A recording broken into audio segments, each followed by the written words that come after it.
stories illustrating that deities of Krishna are non-different from Krishna himself.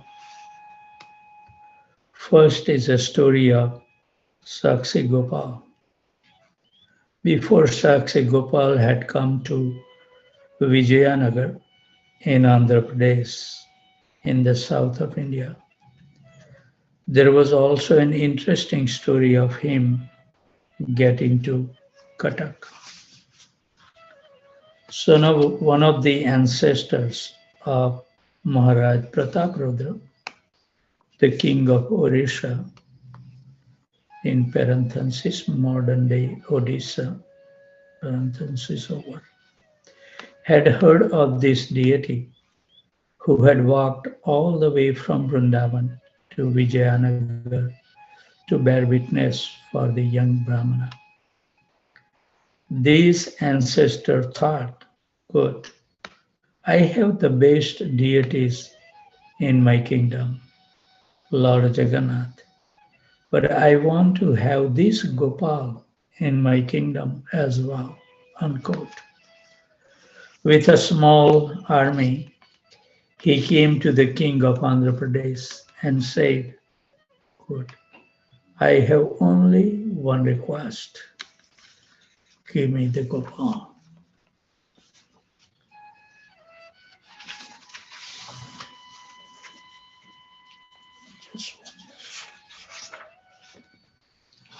The king of Andhra Pradesh refused, preferring battle rather than giving him the Gopal deity. But in the battle he lost. So his opponent said, again I make the same request of you. I have defeated you. I don't need your kingdom. Just give me Gopal. So the king of Andhra Pradesh replied, quote, I'm sorry. I can give you my kingdom, but I won't be able to give you Gopal because he doesn't belong to me. I belong to him. You should sort it out with Gopal. If he wants to go with you, you are welcome, unquote. The king came to Gopal and said, quote, Gopal, I want you to be in Orissa, unquote. Gopal decided to speak from the sky. You want me? I want you to come with me and I will serve you. I will build a temple for you and take care of you. Okay, I'm used to walking. I love it. But you should meet the same requirement. That young Brahmana, when he was walking along every day, begged rice and cooked a hill of it for me. I still remember how delicious it was. So you will have to do the same thing. You should ask for rice in every village and cook a hill of it for me. As you say, I'm your servant. The king took off his crown, his royal armor, and his weaponry. He clad his body in a simple cloths and went to beg alms. Gopal watched him to make sure that he wasn't cheating. All the way to Orissa, he begged until at last they reached Cuttack. When he arrived in Cuttack, his wife, who had a valuable pearl that had been handed down from generation to generation, knew that Gopal was coming. So she thought, good, when shall I give it to Gopal? I should give him everything, right? If I belong to him, I should give everything to him, unquote. So she prepared this valuable pearl nose ring to give it to him. She called the Pujari and said, quote, Dear Pujari, please decorate Gopal with this pearl, unquote. The pujari approached the deity and started looking for a hole in the nose. Quote, "There is no hole in Gopal's nose," unquote, he said. So she became upset and said, quote, "Okay, then keep this pearl somewhere, but I want to see Gopal with this pearl in his nose," unquote. So Gopal came to her in a dream that night and said, quote, "The pujari doesn't know anything. Yashoda pierced a hole for me. The pujari just couldn't find it. Tell him to look carefully. I remember having Yashoda pierce the hole." So the queen woke up happy and ran to the pujari first thing to say, quote, "Look for the hole, it's there," unquote. The pujari went and found the hole, although it wasn't there the day before. So he had this valuable pearl put on the Lord, thus responding to the queen's devotion and bhakti. So I think we should stop here. There is another story also that we will continue reading. We will be now reading Srila Prabhupada Lilamrita. We are on volume number 4, chapter 6, title, "This Remote Corner of the World." I think there is a new discussion, so we don't need to read what we read on Friday. Srila Prabhupada's day of preaching was not over yet. Next was evening television interview. The interviewer had done some preparatory reading, and he introduced Srila Prabhupada by first describing who Krishna was, according to the Vedic literature, and how Srila Prabhupada was in the disciplic succession from Lord Chaitanya. When the interviewer asked Prabhupada for an introductory statement, Prabhupada explained, quote, "The Krishna consciousness movement is trying to invoke in all people the original consciousness that we are a part and parcel of Krishna," unquote. When the interviewer asked Prabhupada, quote, "Who is your spiritual master?" unquote, Prabhupada lowered his head humbly and stated the full name of his Guru Maharaj, Om Vishnupad Paramahansa Parivajacharya Bhakti Siddhanta Saraswati Goswami Maharaj Prabhupada. The interviewer, however, seems bent on controversy. Quote, "In what way, sir, may I ask, did you think and do you think right now that the teaching of love of God that you are preaching is different and perhaps better than the teaching of love of God that were being conducted in this country and have been conducted in the rest of the world for centuries?" Srila Prabhupada responded saying, quote, "This teaching is the most authorized. That is a fact. We are following in the footsteps of Lord Chaitanya. He is accepted by us according to the authority of the Vedic religion to be personally Krishna himself. For example, you are the expert in this establishment. If someone is doing something under your guidance, and if you personally teach him, do like this, that is very authorized." So when Lord Chaitanya taught God consciousness, God himself was teaching, unquote. Prabhupada had answered positively avoiding the sectarian dispute the interviewer had invited. Yet, repeatedly, the interviewer tried to involve him in a controversy. He seems to want Prabhupada to appear arrogant, sectarian, and anti-American. Prabhupada, however, insisted he was not opposed to any other religion and that anyone in the world could chant the name of God as it appeared in his religion. So interviewer, quote, but there must have been an element of dissatisfaction on your part with the way Godhead was being professed in this part of the world before you came. Otherwise, there would have been no sense in your being here, unquote.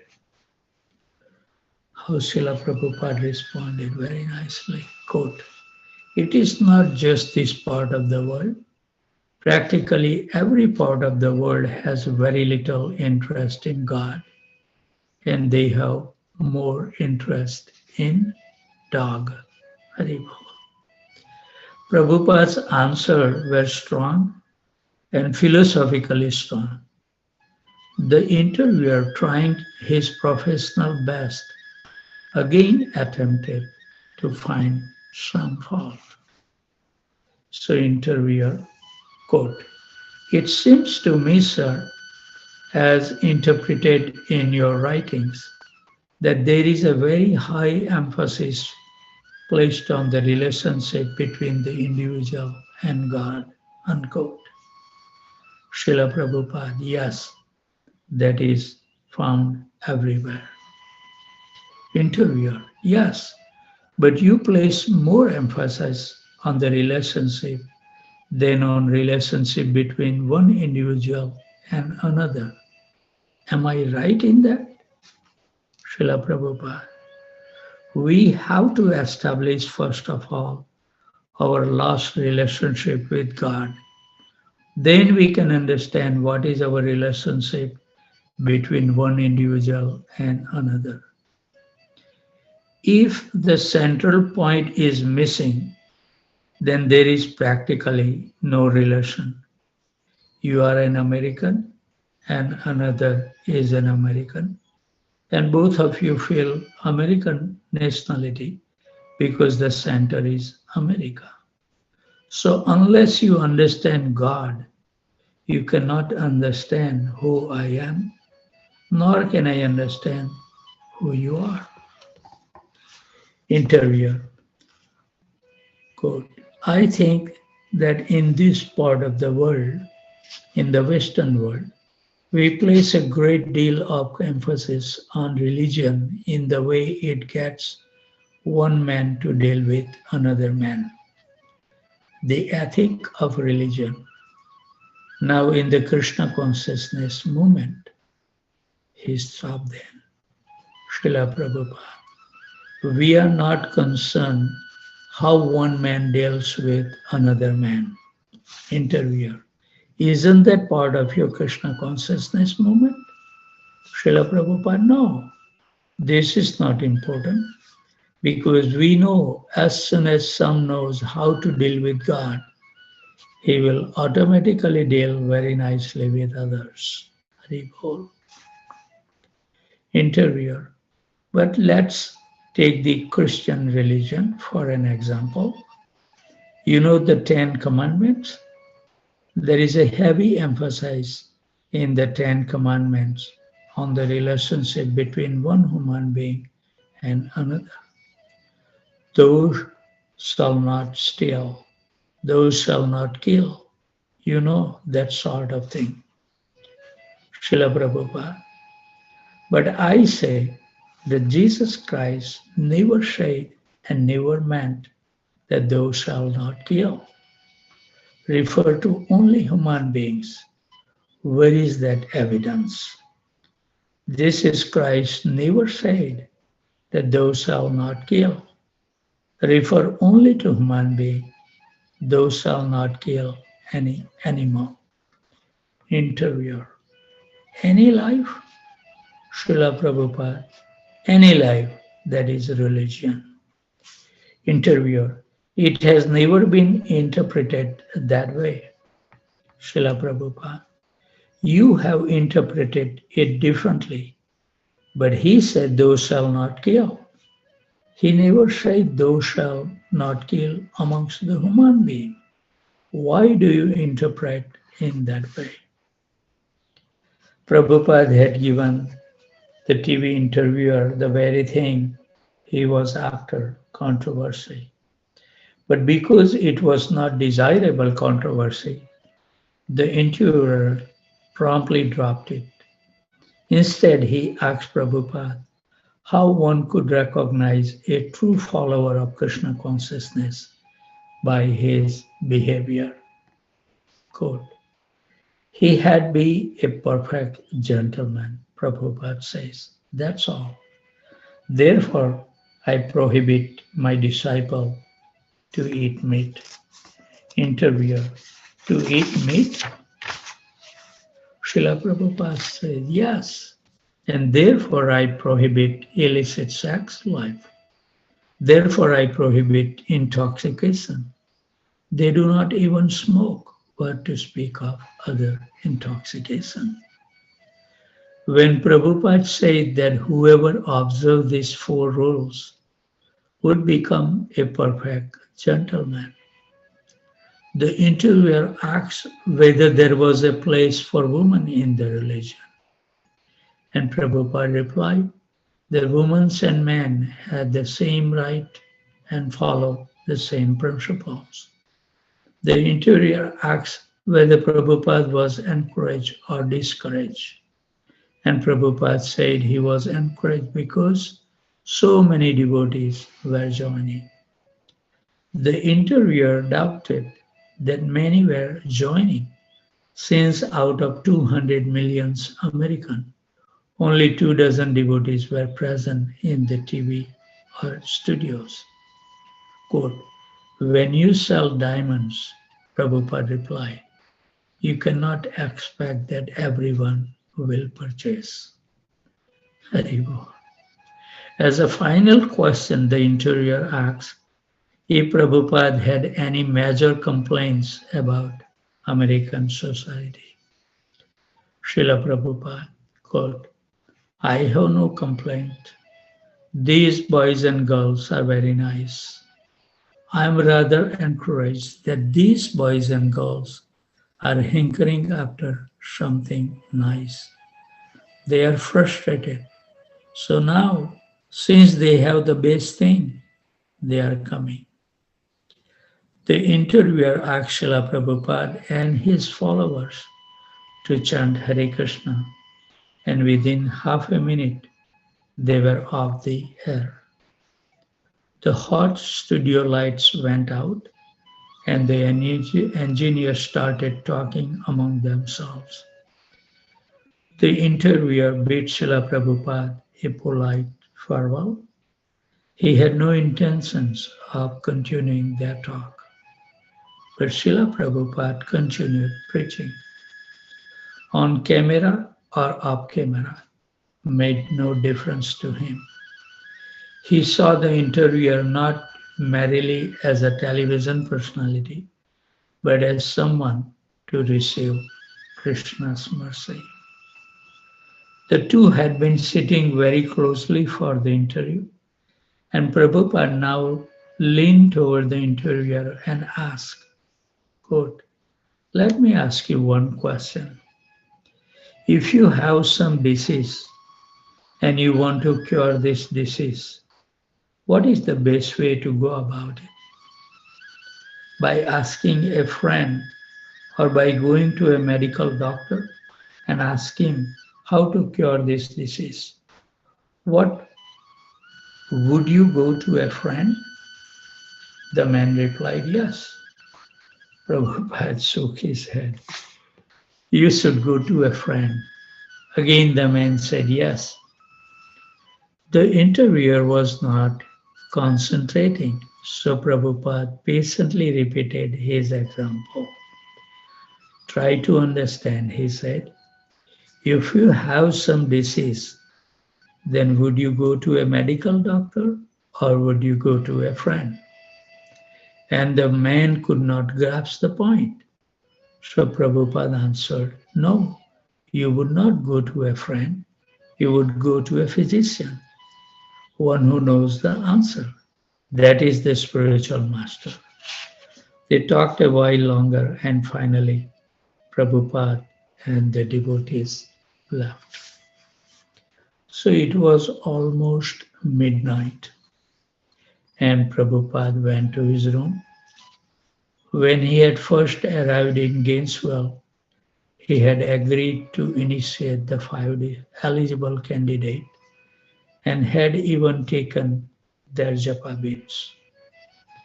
But now the day had passed. There had been no initiation and Prabhupada still had 5 strands of beads. Joseph and Sam, who had come all the way from New Orleans, and David Lieberman and his wife, Edwin, had a Gainesville boy named Gary, were all in anxiety. They had stayed up talking among themselves, wondering whether Srila Prabhupada would hold an initiation ceremony in the morning before he left. Arvinda told them there would be no time for a ceremony in the morning, but that he would ask Srila Prabhupada when they could have the beads back. He went to Prabhupada's room, leaving the devotees to sit and talk about Srila Prabhupada. Then Arvind returned. He surprised everyone by announcing, quote, Prabhupada is going to give you your beads now. He is going to give you your initiation in his room. The devotees excitedly hurried to Srila Prabhupada's room. Prabhupada sat on his bed. He wore no shirt, only his dhoti, which he had pushed up high on his thighs and tucked under himself like a loincloth or gamcha. His body was smooth and glowing. The devotees sat on the floor around his bed while he held their beads in his hand and chanted. Prabhupada handed Gary his beads. Quote, so your name is now Dharmadas. This means one who is strict follower of all religious principles. So Dharma, I was actually very nervous and I was practically shaking because I was afraid I would do something wrong in front of Srila Prabhupada. I was so nervous practically, I couldn't even hear properly. But I was very happy to have been accepted by Srila Prabhupada. I knew, of course, there was no question of ever leaving the movement now. I never want to leave anyway. But now this was official. Even if I had considered it before, now there was no question of it. Then there was Joseph from New Orleans. Quote, what is his name? Prabhupada asked Arvinda.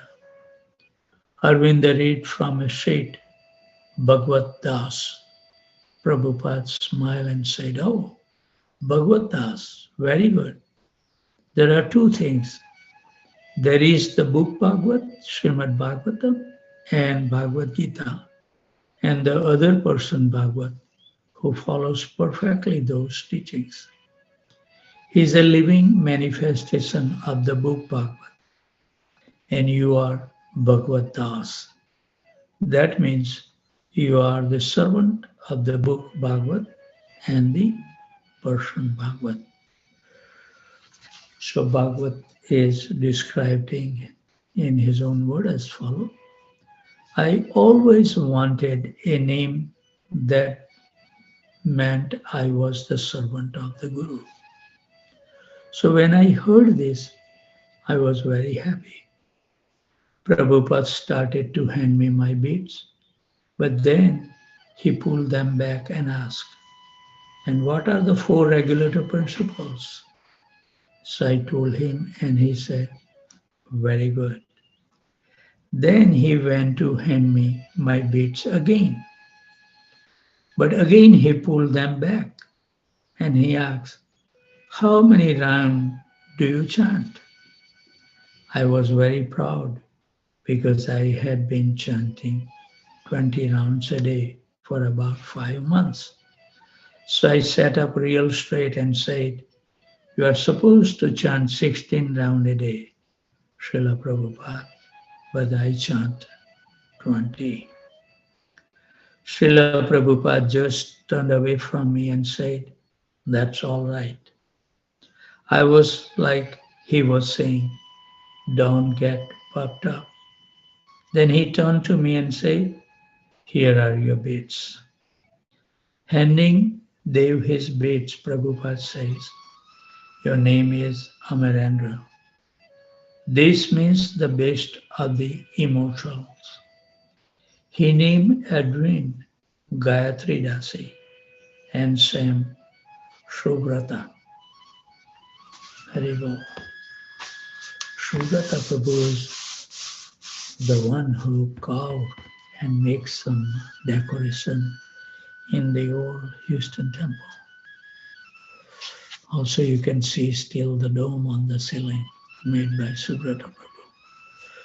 So when Subrata stood and Prabhupada noticed he was not wearing neck beads, he withheld the chanting beads and said, "You have no neck beads. Where are your neck beads?" Prabhupada turned to Bhagavad Das. "You also have no neck beads." Bhagavan thought that Prabhupada was going to take his chanting bead back. So he hit them against his stomach. Then Prabhupada turned to the senior devotees in the room, criticizing, "What is the matter with you?" He said sternly, "You are leaders and you don't know these things? Don't you know that you must put neck beads in giving initiation?" The senior devotees were frightened by Prabhupada's anger. "We are sorry, Prabhupada," someone said. "Tomorrow for the fire yagna, they will have neck beads." "Yes," Prabhupada says, "you cannot do the fire yagna without neck beads. They must have neck beads." Although it was midnight, Prabhupada asked if the devotees had any questions. Bhagavad Dasa raised his hand. "How is it that we are on a transcendental platform, but sometimes we are affected by three modes of material nature?" Quote, "It is just like you are on a boat," Prabhupada replied.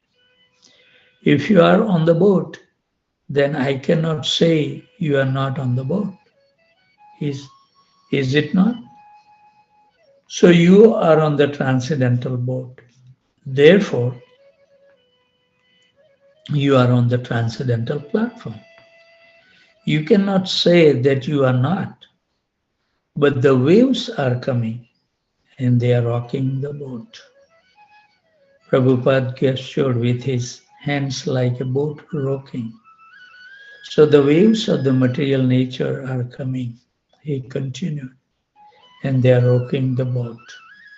But when you become an expert boatman, then even in the greatest storm, you can stay steady and steer the boat, and it will not rock."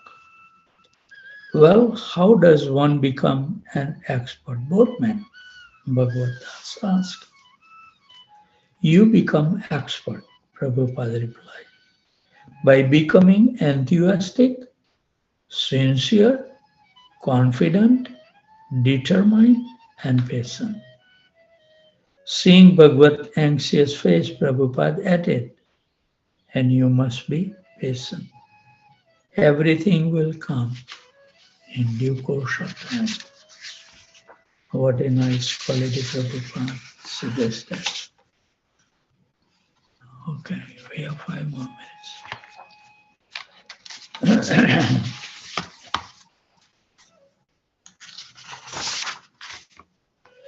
Sitting informally on the bed in his abbreviated dhoti, Prabhupada had answered Bhagwan's question in such a way as to fully satisfy all the devotees. The devotees were already satisfied just to be with Prabhupada. But by his answer to that question, not only they, but all devotees could take encouragement and be satisfied. They would tell the others what he had said, and everyone would cherish these instructions of Srila Prabhupada. Amarendra also had a question.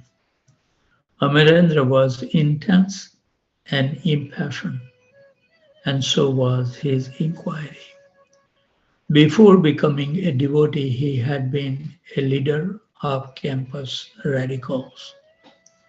Now he wanted to bring that same intensity to bear in spreading Krishna consciousness.